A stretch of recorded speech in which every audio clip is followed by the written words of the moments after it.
They disrespected me at the wedding, so I destroyed their $6.8 million contract. Please stay with me as I tell my story. And please, do not forget to support our channel by subscribing to our channel, liking our videos, and sharing your loved ones. Your support means the world to us. Now to our story. I was handing them a multi-million-dollar deal as a wedding gift, and they pretended not to know me. One even asked if I could fetch more champagne. So I smiled, walked out quietly, and nuked their future instead. The wedding was at some ridiculously fancy vineyard in Napa. Strings of lights everywhere, soft music playing, people clinking glasses of wine that probably cost more than my first car. I had flown in just for this, dressed sharp, contract folder in hand. I wasn't just a guest. I was about to gift them the deal they'd been chasing for 6 months. A $6.8 million contract that would take their company to the next level. But from the moment I stepped onto the grounds, something felt off. No one greeted me. No usher showed me where to sit.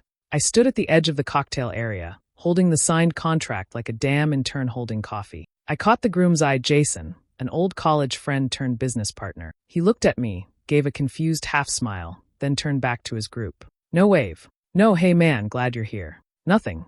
I shrugged it off at first. Maybe he was busy. Then one of the bride's cousins, some oversprayed guy in a velvet blazer, walks up and says, "Hey, we're low on champagne at table 6. Can you bring a few bottles?" I stared at him. He looked past me like I was staff. "Do I look like the bartender?" I asked. He just gave this smug smile and said, "Well, aren't you one of the vendors or something?" I laughed once, quiet. Then I looked over at the bride's parents. Her dad was actually pointing at me and laughing. He whispered something to the woman beside him, and she cackled into her wine glass. Jason never came over. An hour passed. I stood there like an idiot. No seat. No hello. Nothing. I realized they knew I was coming. This wasn't an accident. This was intentional. They wanted me there. But not to celebrate. Just to show off that they didn't need me anymore. They thought they'd close the deal without me. I pulled out my phone, snapped a quick photo of the contract still in my hands, and texted it to my lawyer with one sentence. "We're terminating it. Publicly." I turned and walked out of that overpriced circus without another word. I didn't need their thanks. I had something better. Their future. And I was about to crush it. People think betrayal happens in one big moment. Like a punch. But most of the time, it's a slow knife. One you don't even realize is in your back until someone twists it. Jason and I started out as partners. Not officially on paper, but close. He was a loud, charming tech bro with just enough talent to get attention, but no real connections. That's where I came in. I had the network, the clients, the money. I introduced him to every investor who mattered. I cleaned up his pitches, helped him secure funding, and when he fumbled the first rollout, I was the one who stepped in and convinced our biggest potential client, Lomax International, to give him a second shot. That deal alone was worth millions. And Jason? He played grateful. Dinners, texts, the occasional "couldn't have done it without you" speech. Then he met Claire, the bride. Cold smile, rich family, big ideas. She came from old money and immediately decided Jason could do better. I became the helper guy in their eyes. Not a partner, not a friend, just a stepping stone. They started dodging calls, canceling meetings. When I reached out about our equity agreement, Claire replied instead of Jason, "We'll revisit this when the company stabilizes." I should have seen it then. The week before the wedding, I found out they'd been pitching Lomax behind my back. Using my deck, my contacts, cutting me out completely. The deal I'd brought to the table? They were trying to rebrand it under their name alone. Then came the final punch, a press article, anonymous insider source, claiming my company was headed for bankruptcy. A total lie. Carefully placed in a tech gossip blog to kill my reputation. I didn't respond. Instead, I called one of Lomax's senior VPs, the one who owed me a favor. I explained everything. Then I spent the next 72 hours writing a new pitch. Same idea, cleaner model, bigger margins. But not for Jason's company. I pitched it to their direct rival. Lomax signed a letter of intent the same week Jason came back from his honeymoon. He called me, all fake laughter and casual charm. "Hey man, I think there was some miscommunication. Maybe we loop you back in?" I let him talk. Then I said, "Oh, I'm already looped in. Just not with you." He paused. "I'll let your new competitor explain," I added, then hung up. Betrayal taught me something. Never beg to stay in a room where you built the walls. Just build a better one next door. I hadn't planned to record anything. I just wanted to hand over the contract, offer my congratulations, and leave. But after they humiliated me at the wedding, something told me to stay a little longer. Quietly, observing, listening. There was a side garden off the reception hall. Dim lights, white roses, barely anyone around. I stood by a hedge, phone in hand, mostly just scrolling. That's when I heard voices coming around the corner. Jason's voice first, then Claire's, and a third I didn't recognize. They were laughing. Hard. She actually thought we'd give him equity. Claire scoffed. Jason laughed. The guy grew up in a 2-bedroom apartment. I'm not putting someone like that on the board. Then the third voice chimed in. You guys used him well, though. Got you the Lomax deal. Claire, he's useful but replaceable. We're already looking at other advisors. Ones who don't show up dressed like the valet. My stomach dropped. I'd put on a $1,200 suit. They kept going, joking, mocking. Not just me. My background, my family, the way I talk. They weren't just cutting me out of a deal. They were proud of it, bragging. My thumb had already hit record minutes ago. I stood still, phone low by my side, letting it capture every second. When they left, still laughing, I didn't move for a full minute. Then I replayed the audio, clear as glass. 2 days later, I was sitting with my lawyer. You remember that morals clause in their investor contract? I asked. The one about professional conduct and public image? He nodded slowly. Yeah. Why? I slid the phone across the desk. Press play. The next day, I uploaded the audio anonymously to a whistleblower blog, one that investors definitely monitor. The title read, Startup Founders Caught Mocking Investor Partner, Discussing Replacement Plan. It took less than 48 hours. First, the comments flooded in. Then a few big tech Twitter accounts picked it up. Within a day, their angel investor dropped out. Their Series B funding? Paused indefinitely. The board released a bland statement about internal reviews and ongoing investigations. Jason tried to do damage control. He even emailed me. We should talk. I never replied. The company lost half its value in a week. I never had to raise my voice. Never made a public scene. Just hit record and let the truth do the talking. Funny thing is, they smiled for every photo at that wedding. But the real camera, the one they didn't see, ended it all. The moment I walked into the reception hall, I knew something was off. Everyone else had assigned seats. Elegant little cards with gold cursive lettering, long rows of perfectly decorated tables. Mine was tucked in the back near the bar. I checked the card again. Table 17. When I got there, I realized it wasn't just any table. It was the kiddie table. Literally. 2 actual kids were sitting across from me, coloring on a wedding-themed activity sheet. One spilled juice on the tablecloth. The woman next to me smiled awkwardly and asked if I was the entertainment. I wasn't mad at first. I just felt confused. I looked around and saw Jason's college friends at the front. Former co-workers. Investors. Even Claire's cousin, who once hit on me at a conference. All up front, sipping champagne, laughing for the photographer. I wasn't in a single photo. When I asked one of the bridesmaids if I'd been skipped by mistake, she laughed and waved it off. Oh, we thought you wouldn't care, she said, chewing shrimp. You're always working anyway. That's when it clicked. They didn't invite me because they cared. I was a box to check. The guy who helped them land their biggest contract. The one they used for credibility when pitching to big names. The one they didn't need anymore. They wanted me here, in the back, as a reminder that they'd made it, without me. That I was small now. Outdated. I stayed long enough to hear Jason's speech. He raised a glass and talked about how hard work, vision, and the right people got him to where he was. Claire kissed him mid-sentence. The crowd cheered. He didn't mention my name once. I stood up quietly and walked out before dessert was served. On the drive back to the hotel, I opened my phone and pulled up my contacts list. My fingers hovered over names, investors, developers, suppliers. People I had introduced to Jason's team over the last 2 years. By morning, I had made 4 calls. I didn't yell. I didn't beg. I just told the truth. I shared what I knew, that their so-called visionary team had been cutting corners, inflating numbers, leaking confidential data to other buyers. Nothing illegal, just enough to make serious people very uncomfortable. Over the next 2 weeks, their funding pipeline started drying up. One lead investor ghosted them. A key vendor renegotiated terms. Word spread quietly but fast. They had no idea I was behind it, but I wasn't out for revenge. I was just reclaiming what they thought they could bury. The bride's father, Richard Langston, had the kind of arrogance you couldn't fake. Expensive suit, slick back hair, that slow, deliberate way of speaking like every word he said deserved applause. He ran a mid-tier logistics firm that was only still alive because of a supply chain partnership I'd helped him secure last year. I owned 12% of it. But that night at the wedding, he clearly forgot. He spotted me by the bar, gave me this fake smile, then said loud enough for others to hear, "Didn't expect to see you here." Thought they had a guest list. I laughed it off. I was invited. He leaned in, sipping his scotch. "You know, my daughter's doing well now. Jason too.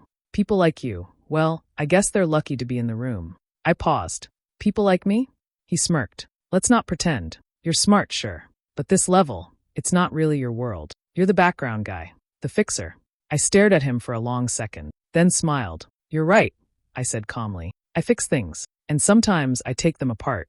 He chuckled like it was a joke. I let him think it was. I left the reception before dessert. By midnight, I'd called my lawyer and 3 other shareholders in his company. We set an emergency board meeting for the next morning. The clause was clear. In the event of breach of conduct that could damage public partnerships, a vote could be triggered to end certain joint ventures. The one I had helped build. At 8 a.m., while the Langstons were probably popping champagne in some overpriced honeymoon suite, we voted to terminate the partnership deal I had structured. The logistics network that had kept his company afloat? Gone. The international supplier I introduced? Pulled out immediately once I told them we were no longer aligned. By 10 a.m., Richard's phone was blowing up. 2 missed calls from the board. One from his CFO. Another from a journalist asking about the sudden collapse of their biggest partnership. I never answered his calls. By the time they landed in Greece for the honeymoon, his inbox was a graveyard of panicked email. He should have remembered. I wasn't a background guy. I was the guy who owned 12% of the thing, keeping his company breathing. He told me I didn't belong in the room, so I took the roof off the house. Jason always thought he was the brains. I was just the tech guy, the back-end wizard who made things run. That was fine with me. Let him take the credit. I preferred silence over spotlight. But what he didn't know was silence isn't weakness, it's control. When we first built their platform, I handled all the architecture, wrote 90% of the code, and structured the license agreement. I added a line buried deep in the documentation. A kill switch clause. If the software license wasn't renewed within 30 days of the contract expiration, the system would deactivate. Instantly, irreversibly. Jason signed it without reading, too busy pitching to investors. When we started falling out, I saw what they were doing. Claire was pushing him to internalize everything. I got locked out of meetings. Emails slowed. Then suddenly they stopped responding altogether. A week later, a junior developer I trained texted me. Hey, are we switching platforms? They're copying your framework. They thought they could rebuild my system from scratch. Slap on a new logo. Cut me out completely. So I waited. I watched them launch their shiny new version. Same design. Same workflows. It was basically my code with a new paint job. But what they didn't realize was they'd never renewed the software license. They assumed silence meant I'd gone away. Day 31 came. At 10:42 a.m. Pacific Standard Time, their platform crashed. Not just slowed, dead. Every login screen, every dashboard, every client interface. Gone. Their help desk lit up like firework. Twitter started trending with complaints. Clients were locked out of critical data. Retail partners couldn't access inventory. Financial institutions couldn't process transactions. I didn't say a word. I had nothing to prove. They scrambled, held emergency calls, blamed a system bug. But they couldn't fix it, because they didn't know the root of it. The kill switch wasn't in their copied code. It was in the license they never bothered to renew. Meanwhile, I had already been working quietly with their biggest competitor. Built a cleaner, more scalable version of the same system, fully mine. I handed it over just days before Jason's crash. That competitor launched it the same week their platform went dark. By Friday, 6 of Jason's top clients had jumped ship. By Monday, the legal notices started rolling in. Jason emailed me that night. We need to talk. I didn't reply. They tried to replace me. Instead, they replaced themselves with nothing. Because the guy they tried to erase, he still had the switch. I wasn't planning to come back into the company. Not after what they did. Not after the lies, the insults, the way they laughed behind my back. I had already moved on, started my own thing, built new partnerships. I was done. But then I got a call. It was from one of the board members, Elena. She'd been around since the early days, back when it was just an idea sketched on a napkin. She didn't waste time. We need to meet, she said. Privately. We met in a quiet hotel lounge 2 days later. 2 other board members were there too.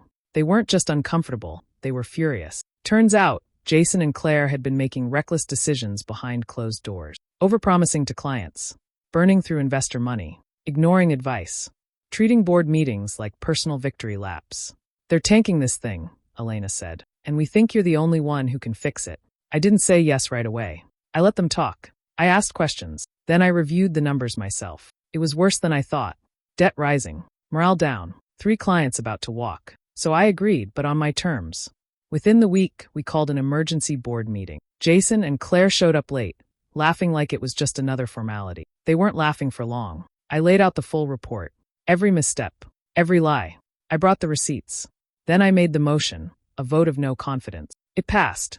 6-1. Jason lost his CEO seat. Claire was removed from the advisory board. I offered them the only thing they were still entitled to, fair market buyouts of their shares. I knew they needed the cash. They took the deal, thinking they could bounce back somewhere else. But the twist?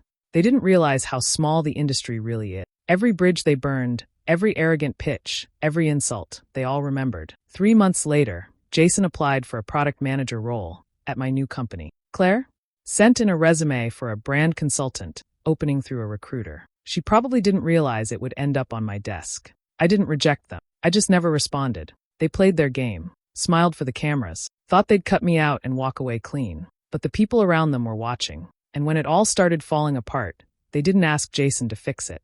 They called the guy they tried to erase. And I didn't just return. I took the whole damn thing. After everything fell apart, after the crash, the lawsuits, the investors pulling out, Jason and Claire went silent. I figured they'd try to rebuild, maybe lie low for a while. But 2 weeks later, I got the email. Subject line: "Can we talk?" I almost laughed. The same guy who mocked me in front of his bride's family. The same woman who told people I was just back-end support. Now they needed my help. They weren't looking for forgiveness. They were looking for survival. I agreed to meet, but only on my terms. We met at the same hotel they held the wedding reception in. The same place where I'd been shoved to a kiddie table like an afterthought. This time, I booked the private dining room upstairs and told them to meet me at 4 p.m. They arrived early. Claire in oversized sunglasses, Jason trying to look confident but twitching at the collar. I waited an extra 5 minutes before walking in. They stood up fast. Jason smiled. "Man, it's really good to see you." Claire added, "You look successful." I didn't shake hands. I sat down and nodded for them to talk. And they did. They told me everything, how their funding was frozen, how key clients left, how the board wouldn't take their calls. Jason's voice cracked halfway through. Claire actually said, "We underestimated you." They needed my network, my name. A single email from me could get them back in rooms they'd been kicked out of. They even offered equity again, this time with actual numbers. I let the silence sit for a moment. Then I stood up slowly. I looked around the room, half full now, with people glancing our way. Then I said, loud and clear, "I only help people who respect me." Jason's face froze. Claire blinked. I shook my head. "You're not those people." And then I walked out. I didn't look back, but I heard Jason's voice call my name. Quiet, strained, like he didn't quite believe it was happening. But it was. Because when you spend your life stepping on people to climb higher, you don't expect the guy you stepped on to end up holding the rope. They thought they could use me. They thought they could cut me out, laugh behind my back, and one day come crawling back like nothing happened. But respect isn't something you fake when you're desperate. It's something you earn. And they never did. Their wedding went viral. Golden hour photos in the vineyard. Designer gowns. Jason kissing Claire's hand under a sky full of fireworks. Everyone online called them the next Silicon Valley power couple. Magazines picked it up. Investors reposted it like a badge of honor. I watched it unfold from my couch, scrolling through my phone with a drink in hand. I didn't say a word. Not online. Not to friends. I just watched. 6 months later, the dream crumbled. The platform never recovered from the crash. Clients lost trust. Lawsuits piled up. Investors started whispering about mismanagement. And then suddenly Jason and Claire were done. Divorced, bankrupt, and blacklisted from 3 major VC circles. Still, I stayed silent. People started calling me. Quiet inquiries. Nothing formal. Just curious. One investor I knew well called and said, "I heard things were messy over there. You ever see that coming?" I told him I had everything saved. Emails. Contracts. Slack screenshots. Voice recordings. Timelines. He asked me to send what I had. I didn't post anything. No exposé.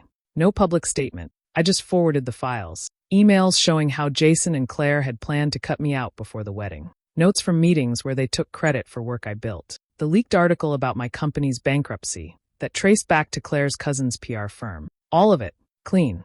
Organized. With timestamps. It was all I needed. Within a week, word spread through the investor community. Nobody touched Jason's pitch deck. Claire got dropped from 2 boards. A startup incubator publicly distanced itself from both of them. Their future didn't explode. It dissolved. Quietly. Day by day.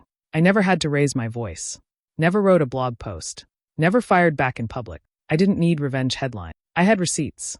The last time I saw Jason, he was walking out of a cafe downtown. He looked thinner, tired. No ring on his finger. No assistant trailing behind him. He didn't see me across the street. And I didn't wave. He got in a beat-up sedan and drove off like any other guy in a city full of broken dreams. People think revenge means screaming in someone's face, breaking things, causing a scene. But the best kind, it's quiet. It's patient. It's letting the truth speak when they've run out of lies.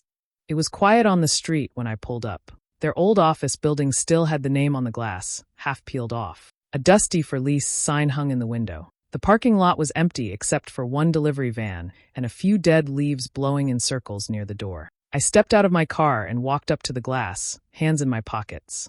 The inside was dark now, cubicles torn down, monitors gone, chairs stacked in corners. Just shadows of what used to be. I remembered the first time I walked into that place. Jason had been excited, showing off the open space, talking about changing the game. Back then, I believed it too. We had built something solid, something real, until they decided they didn't need me. Now, it was just another dead startup in a long line of them. A delivery guy came around the corner holding 2 coffees and a bag of food. He looked confused. "Hey," he said. "This the right place?" "Thought this was Vantara Tech." "Used to be," I said. "You worked here." I looked back at the building one more time. The echoes of it. The meetings, the late nights, the plans. The betrayal. I smiled. "I built it," I said. "Then I ended it." The delivery guy gave a half laugh. Probably thought I was joking. He walked off, still reading the label on the bag. I turned back to my car. It was a clean black SUV, nothing flashy. But on the back window, in small, sharp letters, was my new company's logo. A symbol of something better, something I built on my own terms, with people I trusted. I got in, started the engine, and pulled away slow. Didn't look back. People had no idea what I'd done. No headlines. No posts. Just a quiet shift in the wind. One day, Jason and Claire were riding high. The next, they were gone. Like they'd never been there at all. And me? I kept building. Kept moving. I wasn't loud. I didn't beg for respect. I just waited. They thought I was just the guy in the back. The helper. The quiet one who'd eventually disappear. But quiet doesn't mean weak. Sometimes it means you're listening. Sometimes it means you're watching. And sometimes, like at a wedding filled with lies and fake smiles, it means you're already planning your next move. The car turned the corner, and I let the past fade behind me.